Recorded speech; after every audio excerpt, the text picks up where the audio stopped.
Hello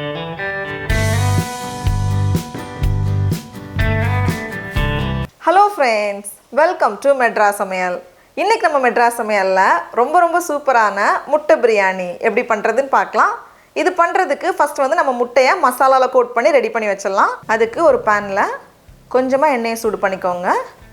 2 teaspoon போல் போதும். எண்ணெய் ரொம்ப லைட்டாக சூடானதும் இதில் கொஞ்சமாக மஞ்சள் தூள், 1 டீஸ்பூன் மிளகாய் தூள், கூடவே தேவையான அளவு உப்பு எடுத்து வச்சுருக்கேன். அதை சேர்த்துட்டு மசாலா கரிஞ்சிடாமல் பார்த்துக்கோங்க. ரொம்ப குறைவான சூடில் வச்சுக்கோங்க. உடனே இதில் வந்து 8 முட்டையை லைட்டாக கத்தி வச்சு கீறி வச்சுருக்கேன். அதையும் உள்ளே சேர்த்துக்கலாம். சேர்த்துட்டு ஒரு 2லேருந்து 3 நிமிஷம் போல் முட்டை ரோஸ்ட் ஆகட்டும். இந்த மாதிரி ரோஸ்ட் ஆனதும் இதை எடுத்து வெளியே வச்சிடலாம். முட்டை ரெடியாக இருக்குது. அடுத்தது வந்து பிரியாணிக்கு ஃப்ரெஷ் மசாலா தயார் பண்ணிடலாம். அதுதான் பிரியாணிக்கு நல்ல வாசனையும் டேஸ்ட்டும் கொடுக்கும்.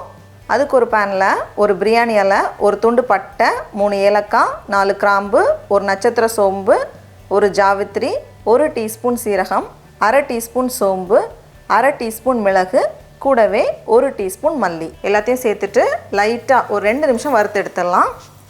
அப்போ ரொம்ப வாசனையாக இருக்கும். இப்போ ஸ்டவ் ஆஃப் பண்ணிவிட்டு இதை வந்து ஒரு மிக்ஸி ஜாரில் மாற்றிடலாம். இந்த மாதிரி நல்லா அரைச்சதுக்கப்புறமா இதில் ஒரு துண்டு இஞ்சி, கொஞ்சம் பெரிய பீஸ் தான், 6 பல் போல் பூண்டு, 3 பச்சை மிளகாய், கடைசியாக ஒரு கொத்து மல்லி இலை எல்லாத்தையும் சேர்த்துட்டு இதை மறுபடியும் அரைச்சிட்டு வந்துடலாம். நம்ம ஃப்ரெஷ் பிரியாணி மசாலா அவ்வளோ வாசனையாக இருக்குது. இப்போ வந்து நம்ம பிரியாணி பண்ண ஆரம்பிச்சிடலாம்.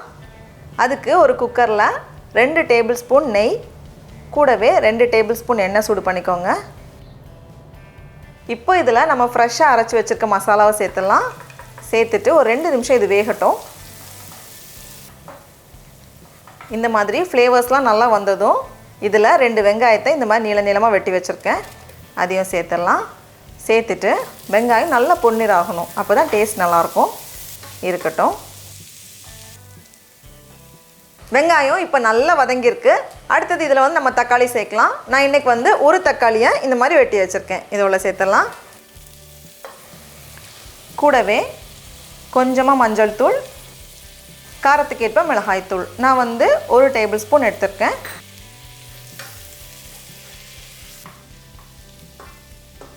எல்லாத்தையும் சேர்த்துட்டு இது வந்து நல்லா பேஸ்ட்டாக வேகணும். அப்போ தான் பிரியாணிக்கு நல்லாயிருக்கும். இருக்கட்டும்.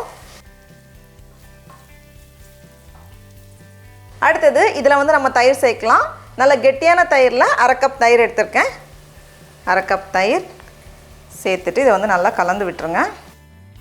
அடுத்தது இதில் வந்து நம்ம அரிசி சேர்க்கலாம். நான் இன்றைக்கி வந்து 2 கப் பாஸ்மதி அரிசியை நல்லா தண்ணியில் அலசி சுத்தம் பண்ணி 1/2 மணி நேரத்துக்கு முன்னாடியே தண்ணியில் ஊற வச்சுருக்கேன். இந்த தண்ணியை ஃபுல்லாக வடிகட்டிட்டு இப்போ நம்ம உள்ளே சேர்த்துடலாம்.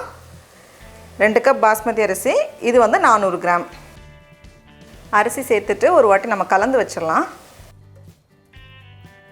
2 கப் அரிசிக்கு 3 கப் தண்ணி சரியாக இருக்கும். 3 கப் தண்ணி சேர்த்துடலாம். கூடவே கொஞ்சம் நறுக்கின மல்லி இலை, கொஞ்சம் நறுக்கின புதினா இலை, கடைசியாக தேவையான அளவு உப்பு.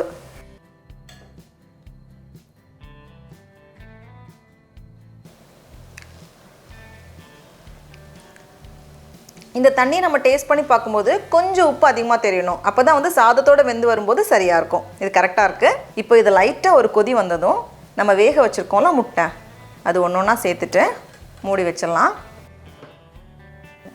இந்த மாதிரி குக்கரில் ஆவி வந்ததும் வெயிட்டை சேர்த்துட்டு ஒரு விசில் மிதமான சூடில் வேக வச்சுக்கோங்க. இருக்கட்டும். பிரியாணி தயாராகிட்டுருக்கு. இது வந்து ஒரு சின்ன எக்ஸ்ட்ரா ஸ்டெப் தான். இது வேணும்னா நம்ம செஞ்சுக்கலாம். அப்படி இல்லைனா இது எல்லாமே பிரியாணி நல்லா தான் இருக்கும்.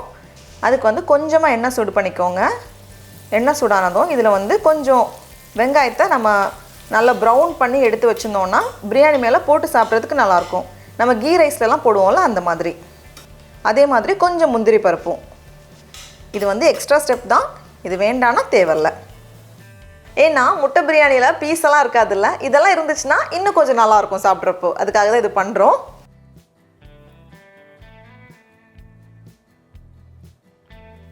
ப்ரெஷரெல்லாம் போய் பிரியாணி ரெடியாக இருக்குது. இப்போ நம்ம ஓப்பன் பண்ணி பார்த்துடலாம். சூப்பராக வாசனையாக இருக்குது.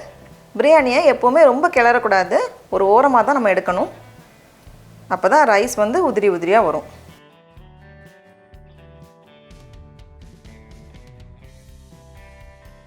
டடா! நம்மளோட சுவையான முட்டை பிரியாணி ரொம்ப ரொம்ப சூப்பராக தயாராகிடுச்சு. ஒரு ஆளுக்கு 2 முட்டை. இப்போ நம்ம டேஸ்ட் பண்ணி பார்க்கலாம். சாதமெல்லாம் ஒன்று ஒன்றா இருக்குது. இப்படி கொஞ்சம் முட்டையும் பிச்சு சுடுது.